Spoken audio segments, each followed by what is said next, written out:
Welcome back to NewOrleans.Football, presented by PJ's Coffee, coming to you from the Oshner Andrews Institute podcast studio.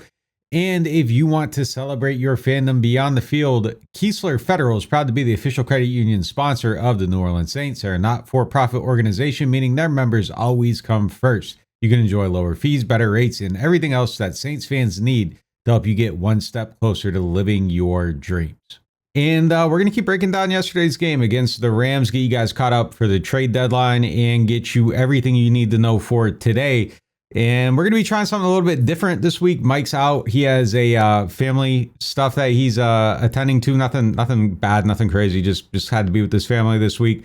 So I want to use the opportunity to try to maybe do things a little bit different and shake it up a little bit this week and see how it all comes together and see where we're at by the end of the week. So we're going to be doing like quicker, shorter pods, but we're going to do them daily throughout the week and kind of have it be more day by day. Maybe have the feel like we have in the post game and let us know what you think of it. Mike comes back, we'll go back to the other way of doing things. But I always like to try to do something different. And if I can create more work for myself, I'm going to do it. And this is a great opportunity to create more work for myself and everybody else that works here. Love you guys. Sorry about that. But this is what we're doing this week. And we're going to kind of see how it goes and see how it feels. So first topic today, presented by Matt Bowers Auto Group. If you're looking for a new car, hit up my guy Matt. He'll get you right. He'll get you the best prices. And we'll see if the Saints can get the best prices because the trade deadline is today at 3 p.m. That is Tuesday at 3 p.m. And there's some names floating around out there, and we're going to see what actually comes to fruition in the big picture of things. Now, obviously, there's a handful of guys that everybody is kind of talking about: Rashid Shaheed, Chris Olave, Pete Werner, Alante Taylor, and then you got some of the older guys like Cam, DeMario. Their names have been floating around out there, and then some of the Saints' best tradable assets are probably on that defensive line: Chase Young and Carl Granderson. I'm not expecting a lot here, though, guys. I don't think it's going to be a wild and crazy trade deadline to remember that. We're talking about, oh man, like I can't believe they did X, Y, and Z and it reset everything and they got them on the right path. No, I don't think we're going to see that kind of deal here. Now, I got my money on probably one. I think maybe one, possibly two deals. I think if you're betting odds right now, like on the guy most likely to go, I think Shaheed probably has the right axis of like not under contract, age, value to everybody else in the league. I think that's probably what we're looking at here. But I don't see it as something where we're going to see a whole fire sale type thing and everybody must go and everybody's available. I just don't think that's how the Saints operate. Now, should they operate in that form or fashion? I mean, I think there's an argument for it. I will say every hole you create, you got to fill it. But yeah, I mean, I think that I'd probably be aggressive at it myself if I were the GM of this team, but I'm not. So I think they're probably going to, be smart about it in their own way, aggressive in their own way, probably not aggressive in the sense that like everybody that's radically emboldened and invested in this rebuild, probably not to that extent, but I think we'll see one or two. If we don't see one, I think it'd be crazy. Saints only have 5 picks right now in next year's draft. Maybe they get a comp pick for something and bump it up to 6, but that's not enough. That's not enough draft capital, really. If you're in a situation where you are looking at a rebuild and you're trying to get it, to the other side and get it younger and get more cost effective and up your odds of hitting on these lottery tickets, 5 isn't enough. They need more ammunition there because there are just like so many holes right now for this team to fill, like quarterback, wide receiver, running back they need now with Kendre's injury. And Alvin will be a year older next year. Could argue for a tight end, probably a guard, defensive tackle, pass rusher, cornerback potentially. There's a lot of needs and some of them are high value needs and you got to have a lot of picks. You got to have multiple swings of the bat to do that. And you got to start plugging these things in. And, a good way to do that is to make sure that you're getting more swings of the bat. Now, the flip side of that is you got to pick the right players, and that's been an issue for this team over the last few years. But it's something that they gotta figure out, and they gotta start building this thing the right way in a hurry. And I think the right way to do it is through the draft and maybe getting younger at some of these spots. Now, with the older guys, I think those are the ones where a lot of the emotional attachment comes from.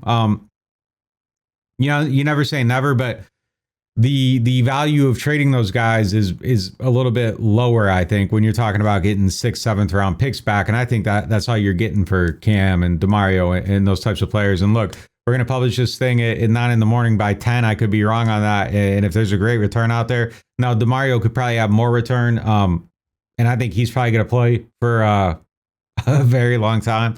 When we did that story with him, he said he wanted to outlast LeBron. That was his goal. I feel like that dude wants to play for like 5 more years. And I think he'll do everything he can to like find the way. I think he wants to play I think it's a battle with himself more than just anything else. Like he just wants to see how far he can take it, and he's on a mission.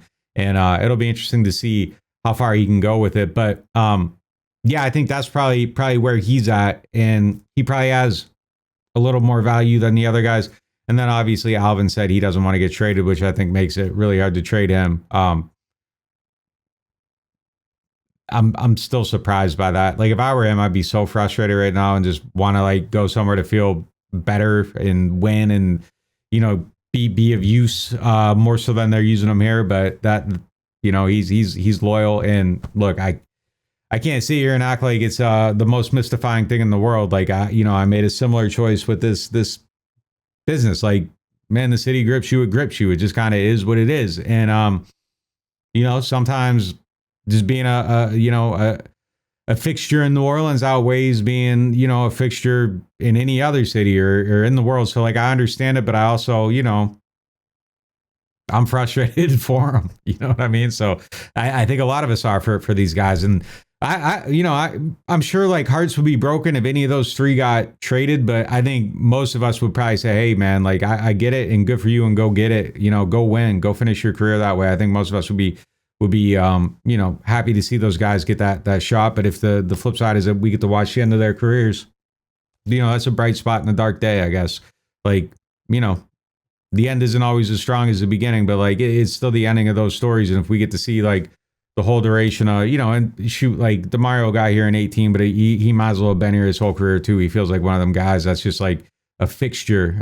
So we'll see how that stuff plays out, man. It's potentially the end of some of these stories, and it's just kind of, overall, on the zoomed in part of it, it's, it's kind of, you watch these guys, you see them do things and they move on. And in some cases, they'll probably be unfulfilled potential, of what could have been. And last 5 years have been kind of frustrating, but I'm excited to see, the beginning of something new too. And whatever that looks like, I'm excited to see how that story kind of unfolds.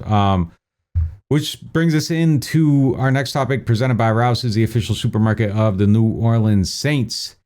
Tyler Shough's debut. I watched it, went through it on the film, and I think it's a game where your point of view is really gonna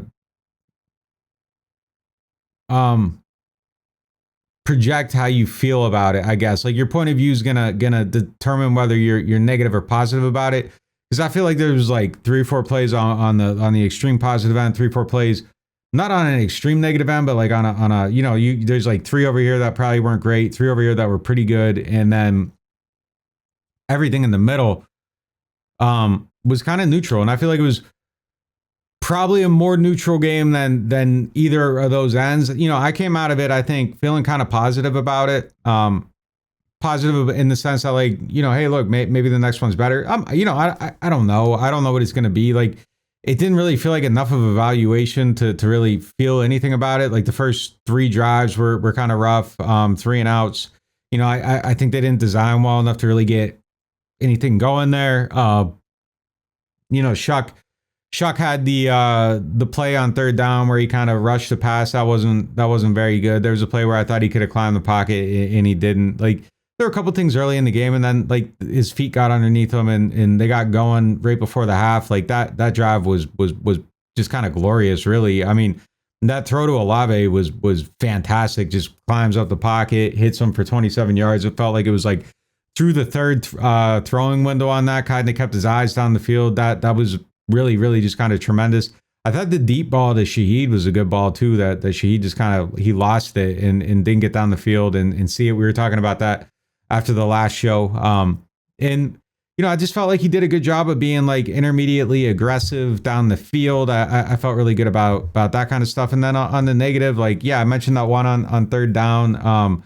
The 3rd and 9 throw to Cooks that got completed. Like, great that it got completed, but really it should have been not should have, but like it was at least dangerous and very easily could have gotten picked off. You would probably not throw that again if you could do it over if you're Shough.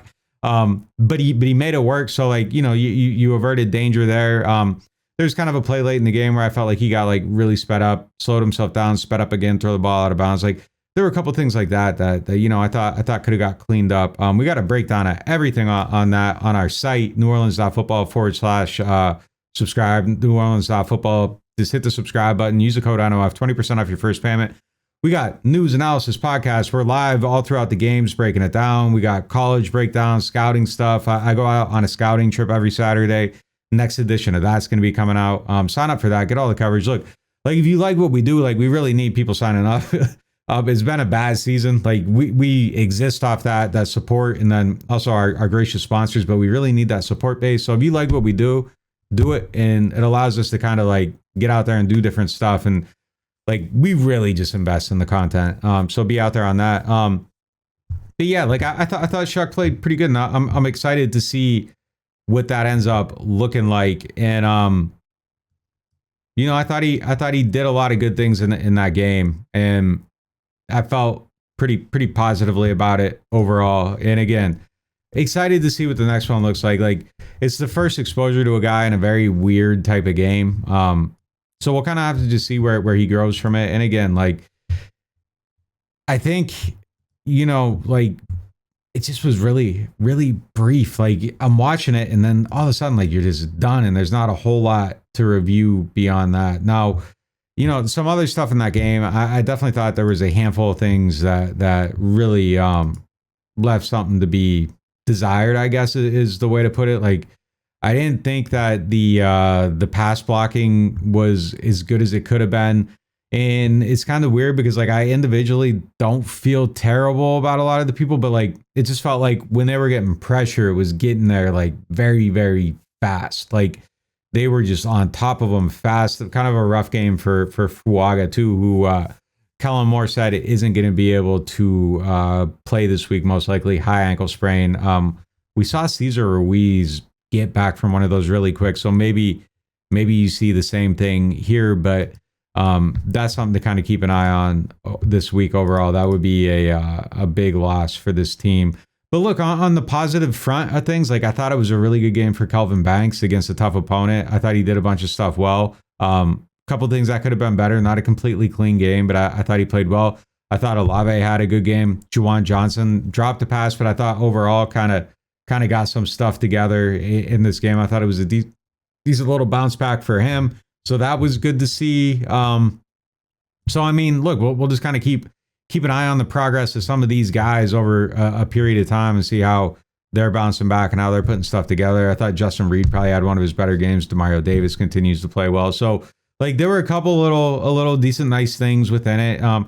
Some tough stuff overall. But look, young players having bad games, it's an opportunity for them to show how they can bounce back and how they can get better and how they can respond. And I think that's where growth really comes from. This season has to be about that growth process. And we'll just kind of see, how it goes from there. We're going to hit a quick break and we'll be right back.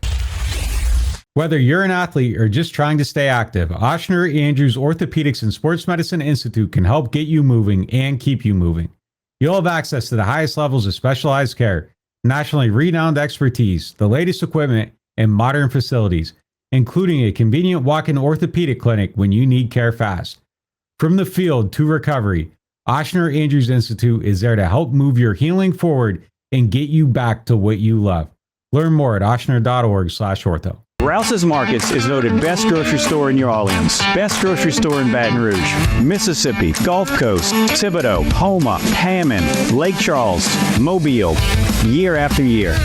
Thank you for choosing us best grocery store on the Gulf Coast. Number one. Thank you. Thank Thank you. The #1 grocery store. In Mississippi, Alabama, Louisiana. 1 million customers a week can't be wrong. Welcome to Rouse's. I used a home equity loan from Keystone Federal to fix up the garage. Because living your dream means living your way. And the kids take off field. It's not even game day. The NewOrleans.Football show is proudly presented by PJ's Coffee. PJ's Coffee has some of the best drinks that you can find. They have locations all over the city. They have pastries and everything else you need to get your day started. So go check them out. I don't play favorites with our sponsors on the show, but one of my favorites for sure is RV Masters. You guys have been watching our show lately and you've seen our awesome new van. That thing is decked out. And the best part about it is I took it up to RV Masters and I was like, this is what I want to do, but I had no idea how I wanted to do it or how to get it done. And they took care of it from start to finish, brought me out for updates, were giving me new ideas, and they made it exceed my wildest dreams. And they will do the same thing for you. RV Masters offers full service RV, motorhome, and travel trailer repair. They have preventative maintenance and service packages for your RVs, your AC, your generators. They specialize in solar and lithium upgrades, satellite TV, and Starlink. They'll take care of you if you get into a collision. Whatever you need, they got you. And I can speak from experience because they definitely had us on our new van. I cannot vouch for anyone more than I vouch for RV Masters. RV-Masters.com. Go check them out. I believe it, I can see it. If it's in my sights, I achieve it. Ain't no leaving, no defeating. Show up, complete and repeat it. Are you ready? Are you ready? Are you ready? Get game ready. Play Game Ready Scratch-Offs and Fast Play from the lottery. Win up to $100,000. Enter the second chance drawing for a chance to win up to $1 million.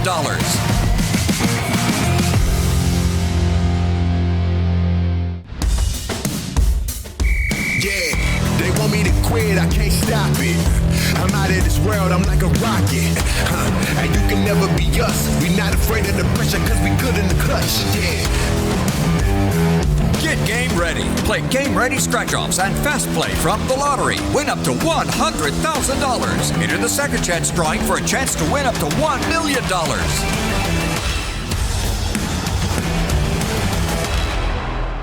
Shough Insurance, the Earhart Agency, is a longtime partner on this podcast, but the truth is, I was advertising them to my friends and everybody I knew long before they ever jumped on this show. And I'm going to tell you why.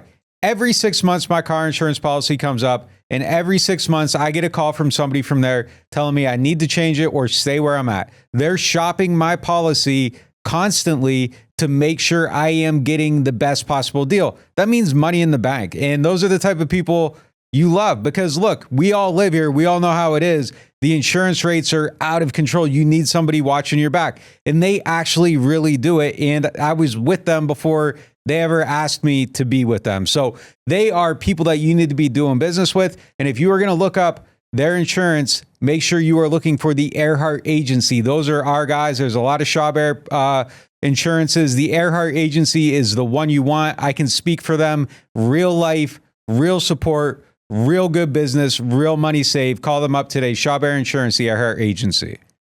Hardhide flavored whiskey, Ponchatoula strawberry, and Chilton County peaches in your favorite bars, stores, and restaurants. Hardhide Chilton County peach whiskey is a blend of aged wheat whiskey, light American whiskey, and fresh Chilton County peaches from Alabama's Durbin Family Farms. And Hardhide strawberry whiskey tells the story of a small town famous for strawberry farming. A delicious natural strawberry-infused 86 proof whiskey for whiskey lovers. Just look for the red and orange bottles in your favorite stores, bars, and restaurants. Welcome back to NewOrleans.Football. Our next topic is presented by the Louisiana Lottery. So, I've been kind of coming to the realization, like, one of the things that I think with doing this, and especially being in like a bad season where things aren't necessarily all going the right way, is that, I think you kind of have to constantly be doing an audit of your content and making sure that you're finding like ways to be creative and valuable and not just like wallow in just, everything that's wrong and everything that's going on. And I think you kind of got to find a way to like look at it from a distance sometimes and back off of it. And I think, myself personally, like my own personal audit, like I don't think I did a great job of that immediately after the game. I think I kind of got caught up in the moment a little bit. And, in having those conversations, I don't think they don't always come out the right way because you're watching it and you're like shocked by what you saw sometimes and you're trying to contextualize it and like you see things not happening the way you agree with and you got to take a step back and look at it a little bit. And,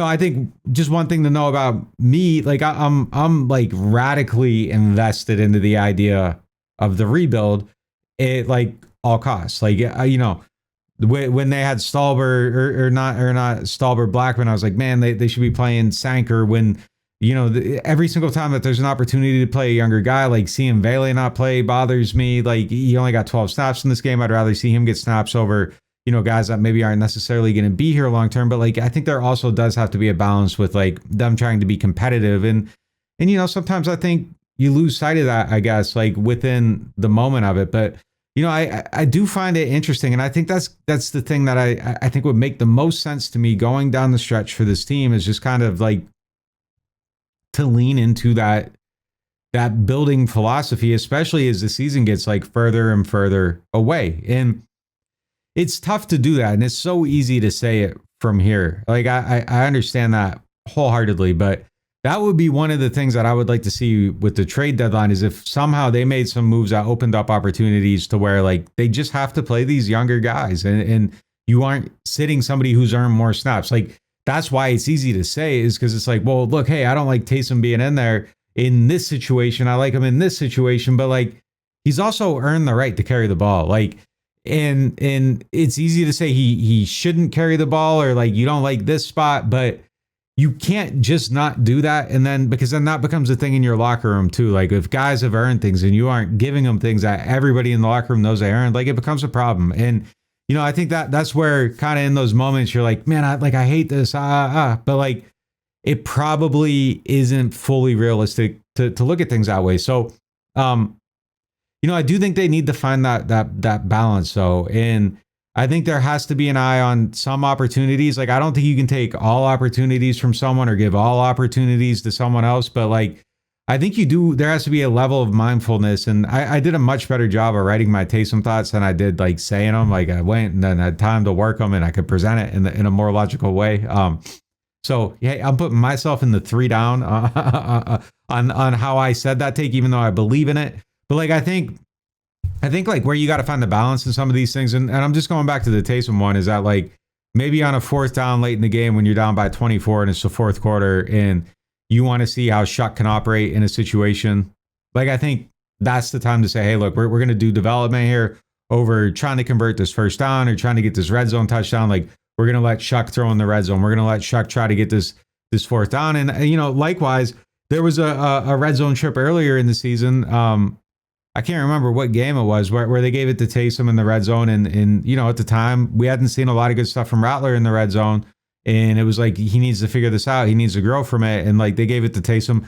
Similarly, I didn't like that one either. So like, before you jump in the YouTube comments and say it's about the quarterback or whatever, like it's not. Like, it's just, I'm like radically devoted to seeing how this development goes and just radically devoted to having 2016 or 2026, 2027 be its maximized potential. And I think to do that, you got to do some stuff now. But I also recognize that like there's opportunities where you have to show your players that you're trying to win the game, that you have to try to win the game because that's their job. My job's to sit out here and yap, and I can yap and say whatever. But look, one thing we're always going to do is analyze ourselves as much as we analyze, the stuff out there. And, if something needs corrected, we'll correct it. I mean, so like that's one I'm going to walk back a little bit on it, but I think that's just kind of what I want to see. That's my point of view going forward. But I also definitely need to make sure that I'm keeping my eye on the ball on some of those things. So that's the review of the NOF review of the Saints from the immediate post game. I'll be right back with your questions. Big news from the home team, introducing our newest sponsor, the Mortgage Brothers. With over 30 years of combined experience, the Mortgage Brothers are the quarterbacks of home lending, calling the right plays to get you across the goal line. Whether you're a first-time buyer or a seasoned vet, they'll coach you through every down and make sure you feel like part of the team. They're backed by Cross Country Mortgage, the #1 retail lender in the nation. So there's no loan playbook they can't run.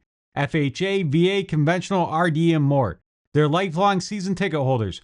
Local guys who know the field and your market. And their online application takes less than 10 minutes. Why fumble your mortgage with some online lender who's never even watched your team play? Stick with the Mortgage Brothers, the trusted pros who play to win. Mention NOF and get $500 back in lender credit toward your closing costs. That's money back in your pocket when it counts. Visit mortgagebros.money and start shopping with confidence. Because with Mortgage Brothers, it's always no flags, no fumbles, just smooth closings every single time. Score big with kickoff combos at New Orleans Hamburger and Seafood Company. Don't pass on your choice of our seafood combos or our slider specials. Served with a side of garlic herb fries. Run in now for specials starting at $9.99 at New Orleans Hamburger and Seafood Company. I got hurt in a car wreck. Why should I get Gordon? Because when you're hurt, you need money. And I fight for the people of Southeast Louisiana every day. I got a client who injured their neck in a car wreck, $250,000. Another client was hit by a big truck and needed back surgery. I got them $700,000, and they deserved every single penny. That's what I'm talking about. Why wouldn't I get Gordon? If you've been hurt in a car wreck, just call me, New Orleans. Get it done. Call 504-800-8888. You ever take a bite of something and immediately think, yeah, I'm coming back for this? Bobby Hebert's Cajun Cannon Restaurant just added some new dishes, and man, they crushed it. The shrimp and crawfish pistolets, golden and stuffed with bold Cajun flavor. Fried oyster tacos, crispy, fresh with the perfect kick. And the soft shell crab Alfredo, creamy, rich, and absolutely worth the order. They're open 7 days a week, and they deliver late. Bobby Hebert's Cajun Cannon Restaurant. Delicious food, superior service. Whether you are a local New Orleanian or a fan in town for the game, get your pre- and post-game fired up at Aaron Rose. Local chaos and local love for the black and gold. Wake up and live with daily drink specials, mimosas, screwdrivers, Bloody Marys, and hot or frozen Irish coffees, all just $3 or $4 between 10 a.m. to 2 p.m. Aaron Rose, half a block from Bourbon Street in the French Quarter, 811 Conti Street. Attention Saints fans, don't let pests and termites invade your home field. Trust the team at Red Pest Solutions to tackle those unwelcome visitors. Call the Red Man today for unbeatable pest and termite control. Score peace with no pest. Visit redpest.com, REDDPEST.com. Welcome back to NewOrleans.Football. It is now time for the Get Gordon questions of the day. I'm going to take a couple of these off the website, the NewOrleans.Football website. We do a mailbag every week. I'll answer those mailbag questions, but I'm going to grab a couple of them for the shows throughout the week too. If you are a member of the site, just go on there. The post is on the site. Post your questions, and I will answer it here, there, somewhere, everywhere. We'll get to all of them. If you need help, though, make sure you are calling Gordon McKernan Injury Attorneys. If you need help, make sure you get Gordon. First one today, I'm going to grab 2 or 3 of these, is from Grayson J45. He said, this is relevant to the Saints' upcoming draft decision, but not a question exclusively for them, more so your ideology. Do you think it is more important for a rebuilding team to lock down the QB or build a good roster first? I feel like we've seen teams go both ways about it and seen different results for each path. I think like the ideal way to do anything, like whether it's the quarterback or it's the running back, I think the ideal way to do it is to kind of build the structure first and then get them. But like, here's the thing about getting a quarterback. It's just one of those things, like when the opportunity is there to get one, you have to get them, and you can't wait to time it right. Look, the Saints have been trying for 5 years to find a quarterback, and they haven't found the right quarterback yet to this point. Tyler Shough is the latest one to get a chance at it. Maybe he hits, maybe he doesn't. But I think if it's there, you got to take it, because look, here's the thing. Like, you could be waiting for, we'll get the free agent. Well, what if the free agent guy never comes, or the free agent you want doesn't pick your team? You're in really no control of how you get that player. Say you want to draft one. Well, let's say the Saints got the first pick in the draft this year. If the draft were today, they'd have the first pick. Let's say they bypass it and take whatever first, and they take I guess you wouldn't. Maybe you take the pass rusher first, and you draft your wide receiver or whatever later. But whatever, they take a non-quarterback at that position and say, hey, next year we'll go back to it. Well, what if like they win too many games next year and you aren't in position to get the quarterback? You aren't picking top 5 next year. What if you get a little hot streak, win a couple you don't expect to win, and then you're out of position for it, and you just keep building your team, and then you're just really never at that quarterback spot? Like, the Colts are an example right now. Like they ended up hitting on Daniel Jones, but they've kind of been building their roster for a while, didn't have the right quarterbacks, whatever. And, they kind of got stuck in purgatory, or actually the Steelers are the better example of this. Like they've been stuck in that kind of purgatory for a while. Now they're trying with Rodgers, and, they built the team, but the right quarterback never quite landed. The Saints, again, though, are another example. They kept building their team, and they went for Derek Carr because they thought they had their team built, and then it just kind of didn't, come together in the way they wanted. So the idealistic way of doing things just might not materialize, and that's kind of the risk of it. But I think if you can do it in the ideal way, I think that's how it would look. Next one comes from C-Tome 9000, and I think this is a great question. Why are the Saints not running the ball? I know Kendre is out, and AK has not been good in recent weeks, but why haven't they made adjustments to account for the depth at running back and production? I'm kind of completely baffled by what's going on with the run game. I mean, I thought last week they just didn't call him. This week it just wasn't very good. I don't understand why there hasn't, like they added a couple guys to the practice squad. Maybe they weren't ready to play at this point, but that feels like an extremely, extremely high level of need right now because you have a young quarterback in there and you aren't doing really anything to take the pressure off of him. And I know like the Taysom runs are part of that as a way to gain yards, but I don't feel like that gets you into, Kellen Moore calls it mixed down football. I don't feel like the Taysom part of that plays into that really because it doesn't change the look. It doesn't do anything to manipulate the defense in a way when Shough is out there. It can get you yards, it can get you first downs, but it doesn't do anything to fundamentally change how things look because it isn't a look. You can't do anything off any of those looks. You can't run play action off one of those looks. You can't really do anything for your young quarterback off it. Now you could set some things up for Taysom off of it, but I feel like the run game needs to come from someone that's like on the field with Shough because then it can create different opportunities. But look, they haven't done a good job the last couple of weeks of designing and presenting things, and they got to figure that out. They got to get to it. The best that I think they ran all year was against Buffalo, and they went under center and they did outside zone. And that's something that this team just worked on so hard last year under a different offensive coordinator, but they execute it really well. I would love to see more outside zone runs. Coming into this game, Alvin was averaging 4.9 per carry on outside zone runs, but they'd only done like 24 or 25 of them. I feel like you need to get to that and use some of that as part of your identity. I mean, because nothing else is really working right now. It was good to see them run a screen in this game. They ran one, they got 3 yards on it.